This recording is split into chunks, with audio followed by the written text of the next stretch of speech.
الجواب طبعا سنعرفه في هذه المباراة وسنعرفه في المباريات القادمة. إن عمر اللقاء يبدأ مشوار إسبانيا سينتقم البرازيل. كرة عرضية بعيدة تماما، كرة صعبة لصالح منتخب البرتغال عن طريق رونالدو. باباكي فعلها كريستيانو رونالدو بالإسبان وضربة جزاء في الدقيقة. كريستيانو رونالدو والعرقلة من ناتشو. حكم المباراة بعد بل هي ضربة جزاء. رونالدو الذي سجل 3 أهداف في 4 نهائيات يستعيد جول رونالدو.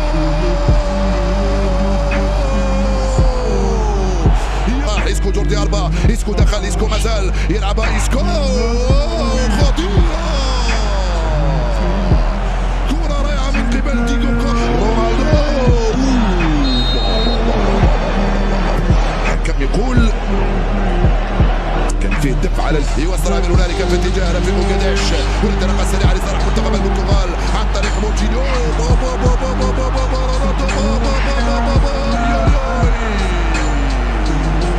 فنان انت يا رونالدو، تمريره من اروع ما يكون في اتجاه كاداش.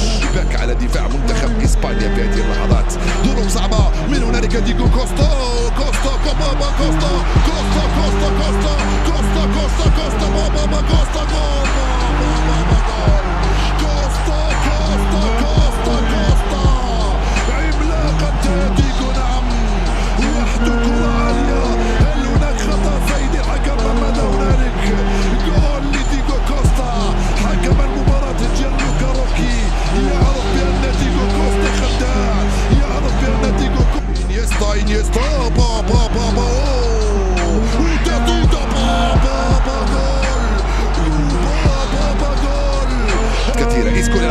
يلعبها لديجو كوستا، إنيستا، ديجو كوستا يوصلها لجوردي ألبا،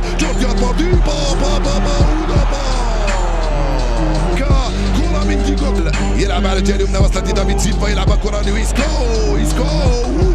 تسديدة. إسيو يلتقط، خطيرة خطيرة رونالدو.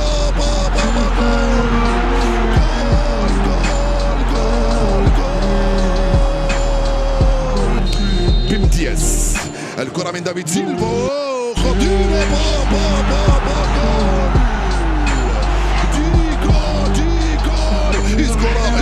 إسكو جوردي إسكو ودافيد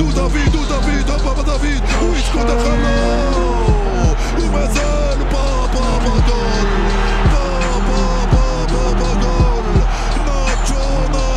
ناتشو إسبانيا انتفض المغرب. جوردي ألبا خطيرة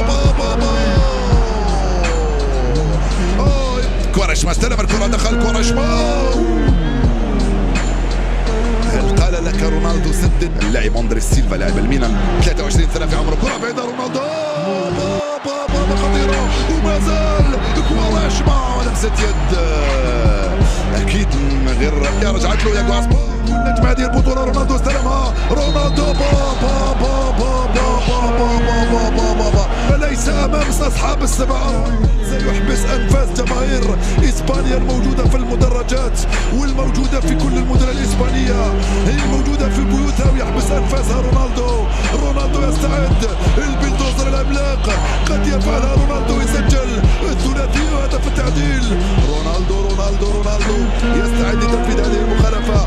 تركيز كبير، تركيز من الفوق للتحت، من القدم للأنف للرأس للأذن للصدر للبطن للظهر للرجل، الكل يركز، كل الجسد تاع رونالدو يركز. بابا خطيرة رونالدو في تنفيذ المخالفة. رونالدو